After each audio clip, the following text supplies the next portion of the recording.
Prabu Niwatakaca labet saking gandrung kapiro krangu dhumateng Dewi Supraba dupi mijil saking kraton Dewi Wara Supraba tansah ketingal wonten padoning negara wonten kekayon ingkang rembuyung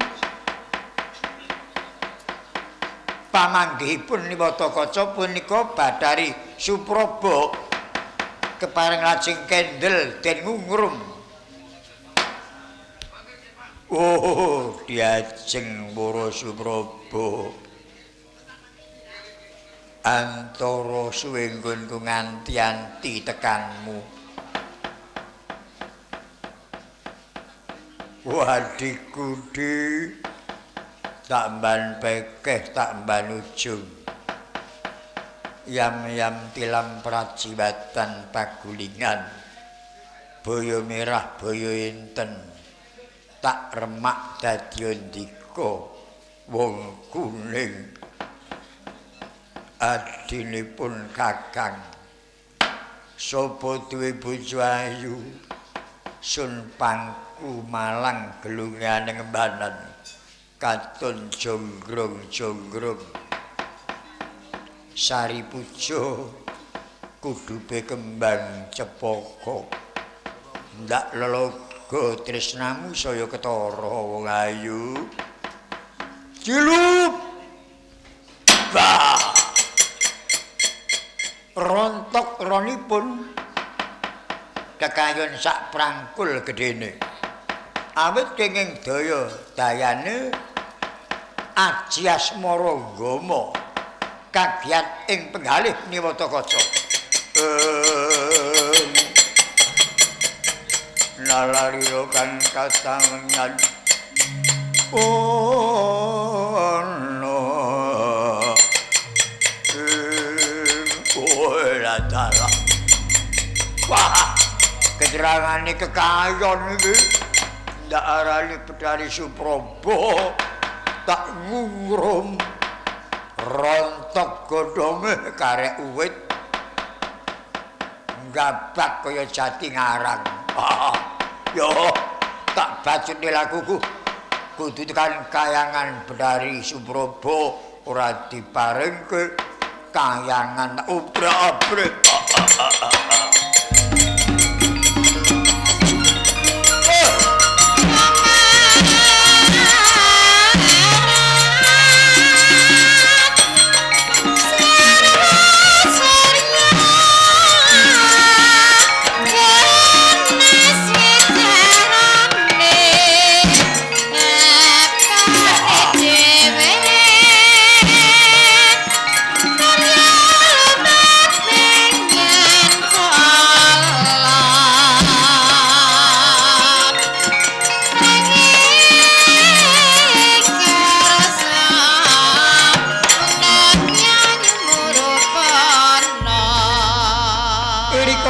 Sang Gatotkaca kinon mapak areka suta tegapira Kresna parta manahar muji saktinira sang ing ujaran wang-wang esmu anggar cita mawancana bagya yanana pakon Ripatik Narpati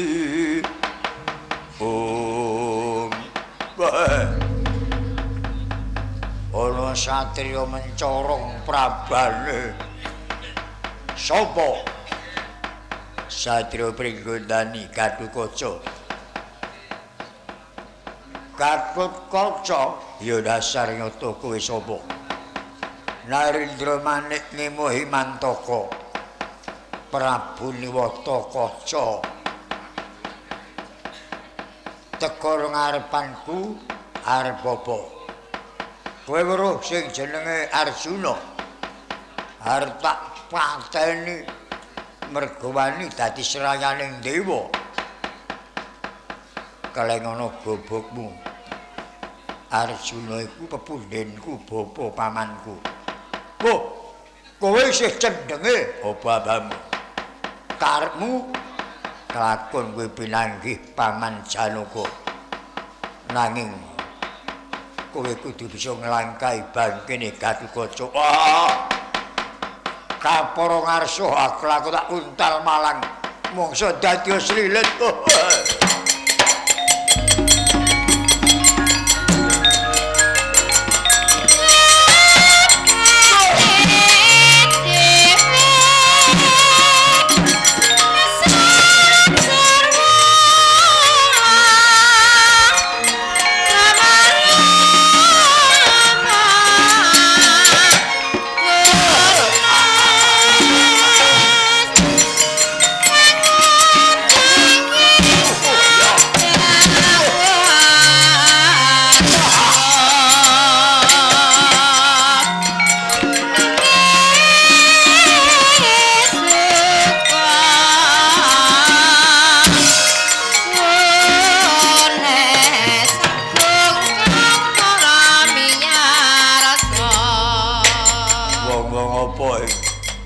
Tibane anteping tangane ora digawe rasa. Duntir gulune ya ora temomo. Malsa. Wis datan wangsulan niwata kaca. Dupi den jempalane Gatotkaca. Betari Supraba ketingal malih wonten padoning nektra. Ayo Malsa. Oh, la. Wadi ajeng Wara Supraba. Kowe naboki aku. Aku mbok taboki malah kaya dipijeti awakku. Ora patut. Ayo Malsa. Manut tak pondhong ya wong ayu. Yam tilam prajiwatan pagulingan. Boyo merah boyo inten tak remak dadi ndika. Adinipun Kakang Kencana. Kowe kuwi omong apa kowe? Sari puja kudupe kembang cepaka. Ndak lelaga tresnamu saya ketara. Aku iki dudu wanita. Lirsat padaning sun tumiling Hangulati. Medeming sekar kang endahing warni. Midering taman anon sekar warsiki ku menyuting tias ku medah anjatu kerami cilup telas bujananipun diandang kaca.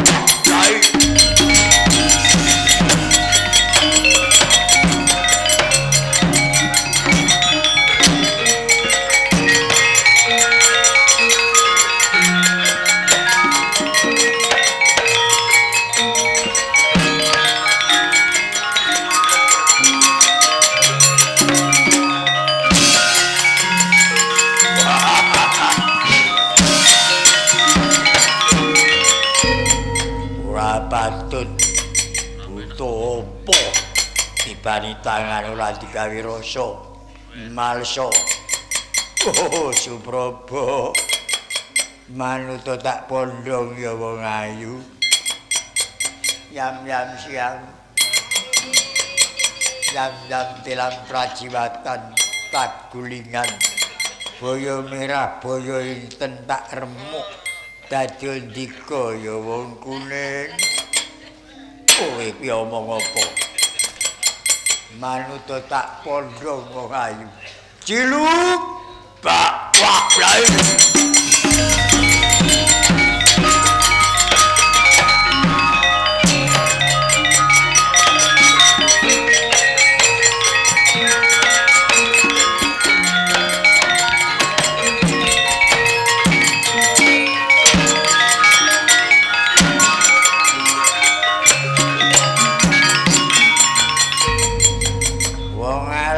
Teko ngamplengi.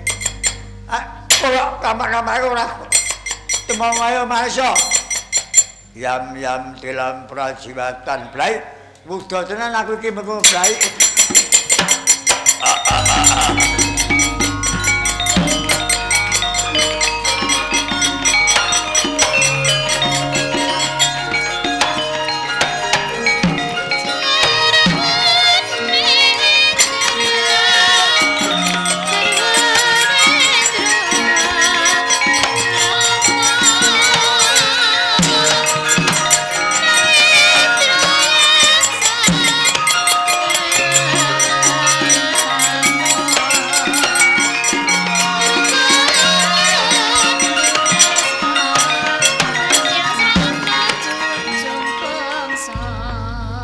pangabekti kula kunjuk Koko Prabu. Oh, Yayi Arjuna tak trima ya Yayi. Pangestune pun Kakang Tamanana. Kula pundi dadosa jimat. Bisa temen kowe gawe geger wong sak negara Ngamarta, negara Dwarawati. Onsat saka pabaratan. Aku wis ngerti sebabe mergo kowe ketaman Gamanistija isih dawir dodote dadi kowe rumangsa kurang katigdayan. Banjur bangunke tapa? Ya kaya mengkono kuwi. Lekase satira kang utama lamun isih rumangsa keciwa kudu isih wani ngupadi apa to kang bisa ndadekke kasembadane sedya. Inggih. Ning keciwane kok ora omong-omong ngono lho. Arek gegeti to. Wong kok semangkan ditresnani wong akeh ngono lho. Senengane lunga plang-plang ora nggo pamit sengit aku. Iya nyuwun pangapunten. Kang Mas Werkudara kasoran mengsah Niwatakaca Gatotkaca ugi. Kula badhe majeng dhateng paprangan. Kowe nek maju nang paprangan kewirangan mengko. Niwatakaca duwe kadigdayan aneh. Niwatakaca diantemi ora dirasake. Tibane gaman ora temomo, janji dheweke kuwi ngungrum. Sapa sing dingungrum ilang sandangane. Ora kuyangan to.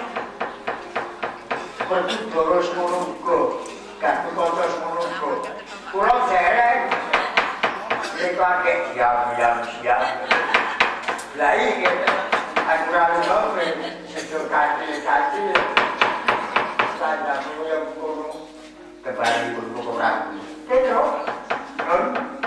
Matur Dorotraja. Aku arep matur Iwan Dorotraja. Oh nggih.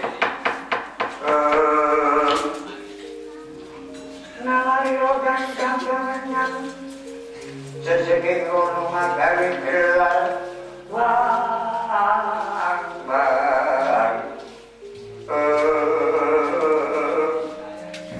apa nggak bisa?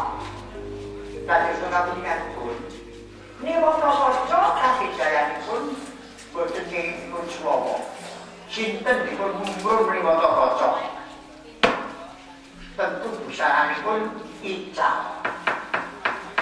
Tak karemu menika kedah ngertos pengapesanipun Niwatakaca wonten pundi. Njuk seranane kula nyuwun nampil para Supraba. Blai pulun para Supraba menika kinarya srana supados Niwatakaca Makiwalaka pengapesanipun.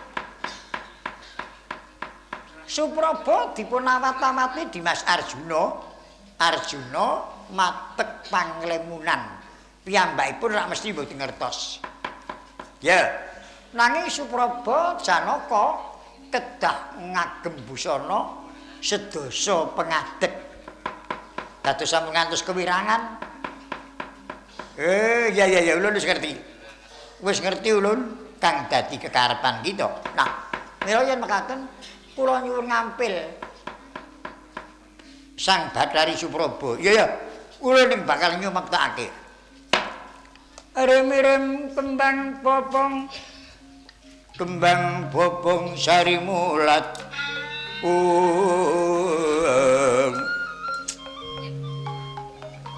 Tratebang rerayungan trate mas pacar banyu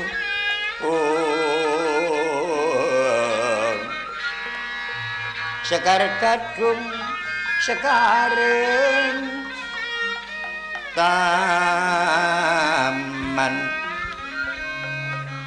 lung malengkung rumambating liyan mawe semu kang mawur raras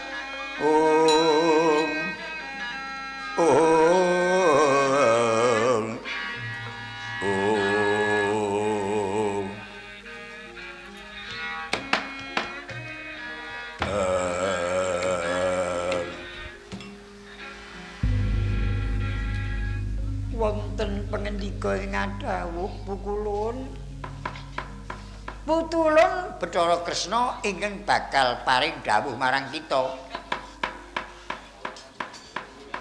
Wonten menapa sinuwun? Pukulun Betari Supraba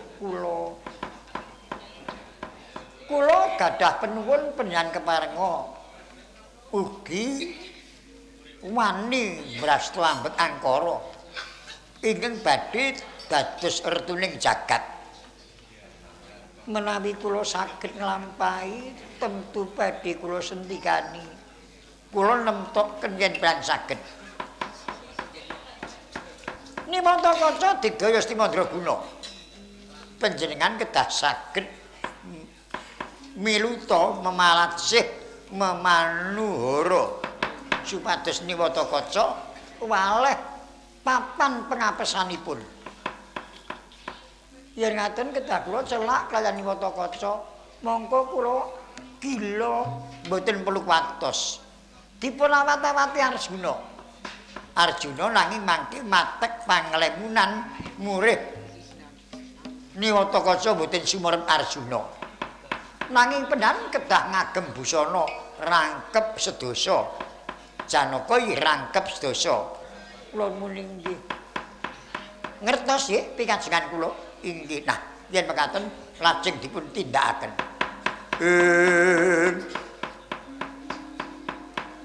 Wanudya ayuta mangambararum manggambararum ing kasuma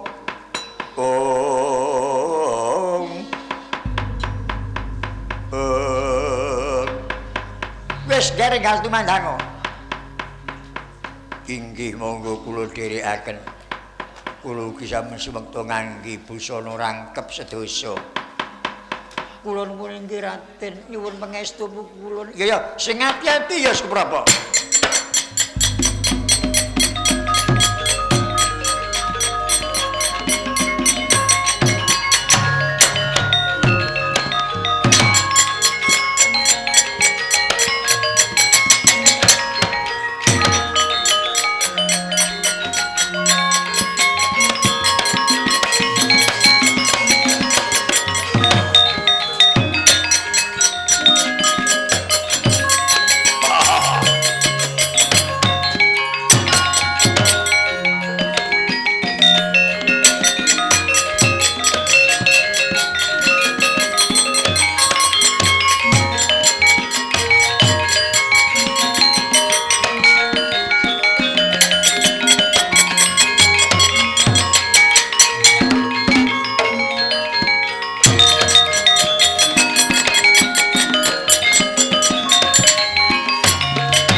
Iki apa ngimpi?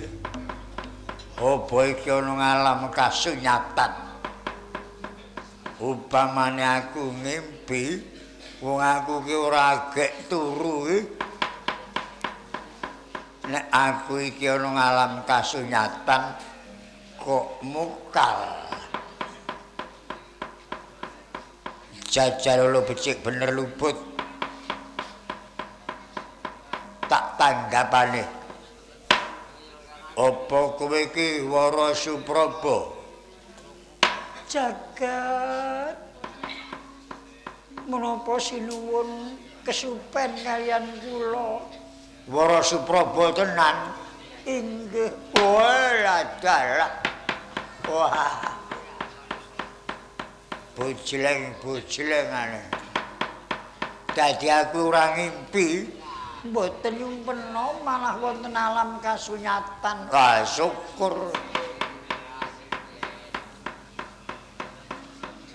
Apa wigatine kowe merpeki aku? Dados no kamulingan sinuwun. Para Jawata nrenggalangi kepareng panjenengan badhe mboyong kula. Heeh. Menika sejatosipun namung kinarya nyobi para dewa badhe priksa sepinten katresnan panjenengan dhateng kula. Menami kepara estu panjenengan menika tresna bebasan senadyan nyabrang samudra dawana kedah dipun tempuh. Tenan laku tresna. Mila sareng para Jawata sampun priksa anteping penggalih sinuwun tresna estu kalian kula. Sakmenika kula pun paringaken panjenengan. Tenane. Estu kula mboten matur dura. Dadi dewa wis marengke kowe dadi judhu dhawuhku. Kula nuwun inggih sinuwun. Bejo kemayangan. Yam-yam tilam prajiwatan pagulingan. Boyo mirah boyo inten tak remak dadi ndika adenipun Kakang Kencana. Sari puja kudupe kembang cepaka. Ndak logo tresna musaya ketara wong ayu. Cilup. Bah. Setunggal pengadeg sampun kuntal. Jagat Wis ge apa perlune ora usah dulur-ulur. Ndak selak entek iki mengko sandalane. Wah, purmangsa bejo uripku nek aku kelakon mengku garwa kowe wong ayu. Panjenengan tresna estu kalian kula. Wah, banget. Kula gadah penuwun Duwe penjaluk apa? teka panjenengan menika sekti mandraguna. Titah limrah malih sageta unggul sedeng para dewa kawon sedaya. Menika mokal menawi pendhan boten gadah katigdayan ingkang rempit sanget. Kepareng mbok kula nyuwun priksa menapa ta wewadinipun lan pengapesanipun sinuwun. Ah, ora kena. Nek kuwi ora kena. Jagat yen ngaten nggih mboten tresna estu kalian kula. Lah sebabe Menawi pran tresna estu menika kedah waleh pecah gesanglan wonten pundi. Jalaran yen mboten waleh kula mboten ngertos. Mongko tiyang menika menawi sampun dados judhu dhawuhipun rak sok lajeng kaduk wani nanging kurang geduga. Mangke yen kula kelan panjenengan sadeng gegujengan jebul kula ngrayang utawi nyenggol pengapesan panjenengan. Yen ngantos pran saged dumugi seda kula ingkang kecalan. Kula kagol tresna kula lan panjenengan sinuwun. Mila pendhan kula aturi paring priksa wonten pundi mapaning pengapesan. Baya apa ya? Monggo kula aturi menggalih. Yam-yam tilam prajiwatan pagulingan. Lirsan padaning sun. Tumiling hangulati medeming sekar kang endahing warni. Midering taman anon sekar warsiki. Ku menyuting tias. Ku medah anjatu krami. Cilup. Dah. Ical setunggal pengadeg. Nanging saklebetipun Janaka nyaketi Niwatakaca. Jer Niwatakaca ngungrum dipun gatosaken kelayan Dyanarjuna. Awit nadyan Arjuna punika satriya malah dereng kasulungan aji Asmaranggama. Yen ngungrum dereng saged kados Niwatakaca. Mila pangungrumipun Niwatakaca dipun anggit dening Dyanarjuna. Jagat Wis kek nyuwun priksa. dos pundi sinuwun? Ya.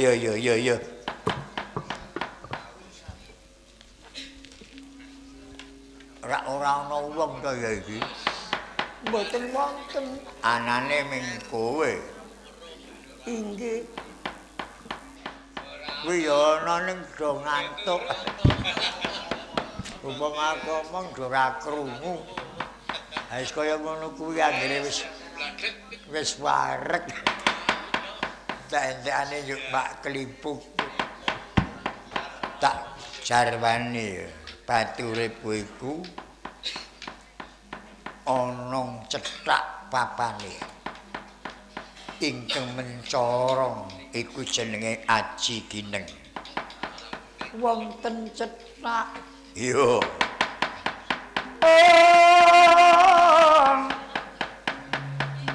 Mulat Mururi Sang Arjuna esmunya kang ladya kamanungsan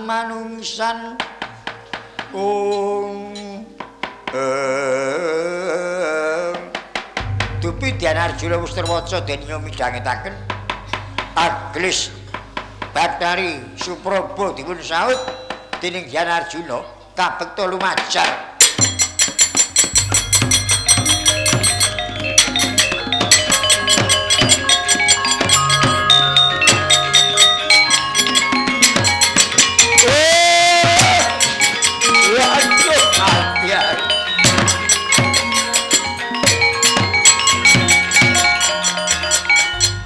Oh, Supraba, kowe gawe kagolku saka sru gandrungku padha mati aku. Niwata kaca pancenipun sumedya ngungrum malih sedya kapadhak kabekta manjing pagulingan awit suwengkaning hardaning asmara kama kurut cinipta dening Bathara ing tembe Narendra Manik Ngima Himantaka ingkang ajejuluk Prabu Bumi Loka.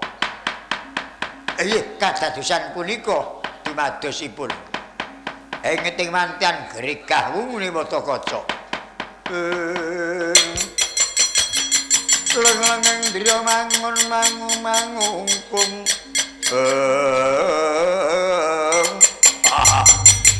gawe muntap perasaan ing atiku Wara Supraba. Dewa ora ngulung kita obrak-abrik kayangan.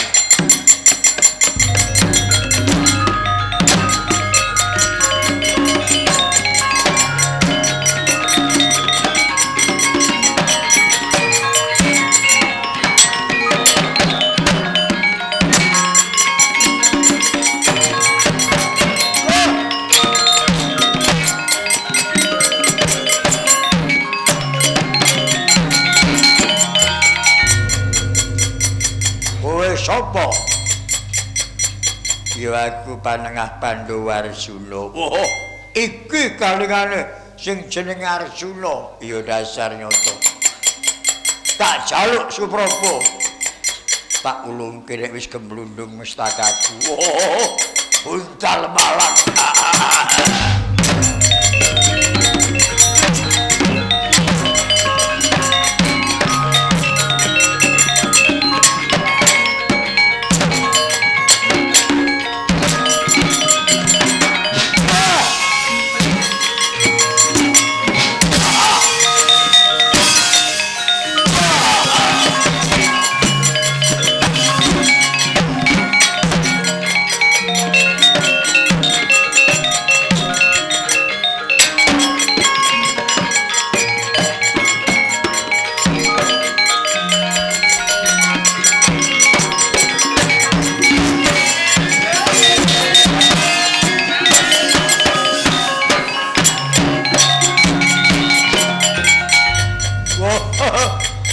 Aspiro kadigdayamu Arjuna parandene wani dadi serayaning dewa.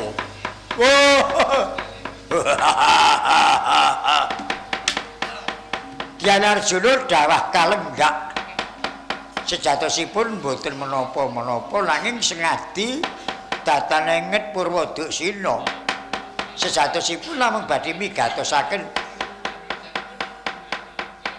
papan padununging pengapesan Prabu Niwatakaca dupi Janaka ketinggal dawah kalenggak. Niwatakaca gundhira tiasnya sakala gumuyu latah manap tutuke.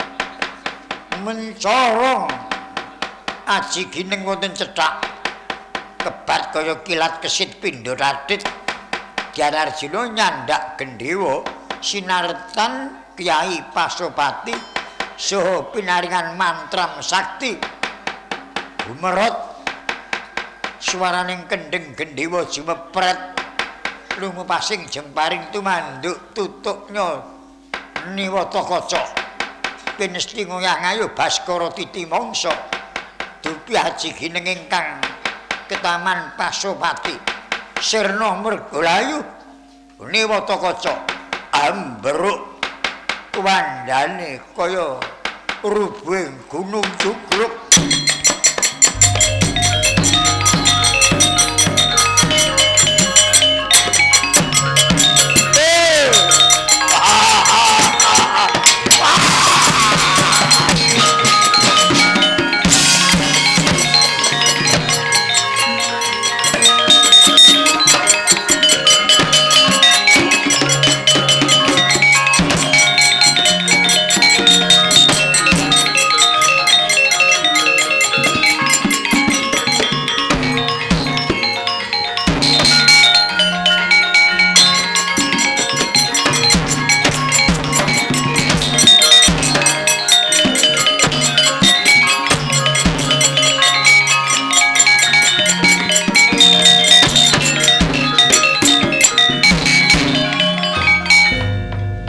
Arjuna kula wonten dawuh pukulun Niwatakaca tumekaning pati ya iki ing aran perang donya kang kaping 3 dijenengke perang Guntarayana. Sejatine perang gugur wiyana ingkang gugur ambek angkara ingkang wiyana ambek utama nanging banjur dijenengke Guntarayana. Perang donya kang kapisan jenenge perang Pamukswa kang disarirani Sudirmamu Pandhu Dewanata nalika mungsuh Prabu Trembaka Ratu Pringgandani. Perang kaping pindho jeneng Gojalisuta. Perange bapa karo anak kang ketemben kasembadan nalika patine Setija mungsuh Putulun Kresna. Perange bapa karo anak. Kelenggan iki perang kang kaping 3 ing aran Guntarayana. Mung kari ngenteni perang Bharatayuda inggih nugraha kang ndak paringke kita widodari 7 ingkang nggodha kita. Supraba, Wilutama, Surendra, Niken Warsiki, Irim-irim Gagar Mayang, Tunjung Biru, ulun parengke dadi judhu dhaup kita. Lan kita ulun wisuda jumeneng ratu ana kayangan Tinjumaya nanging antara Sabta Candra inggih ulun paringi jejuluk Prabu Kalidi ingkang rumeksa kami dadan kita para widodari. Kula nuwun inggih ayo ulun kanthi manjing kayangan Tinjumaya supaya siniksan para Jawata yen kita ulun wiwaha jumeneng ratu ana kayangan.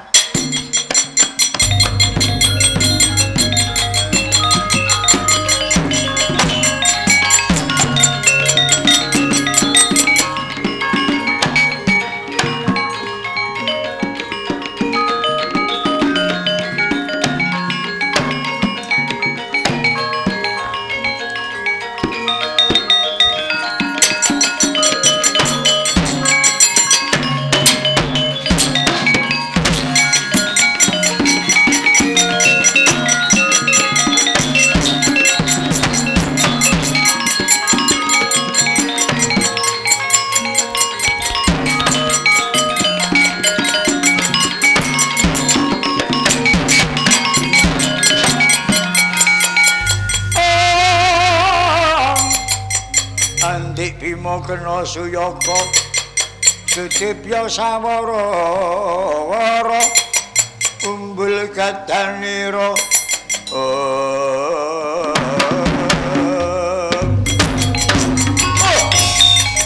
Satrio gagah piteksa sapa? Werkudara kowe sapa? Prabu Sudirgapati. Delakno patine kadangku Koko Prabu Niwatakaca. Kowe ora gelem lunga, aku gelem muncak. Nangku dinyangking mestakane Janaka dupak.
Ana gatining carita Arjuna Wiwaha. Yogya dadi srana tumuruning kanugrahan. Ya sabdaning Bathara kang hakarya jagat puja santi jaya-jaya wijayanti. Yogya dadi srana tentreming jagat raya.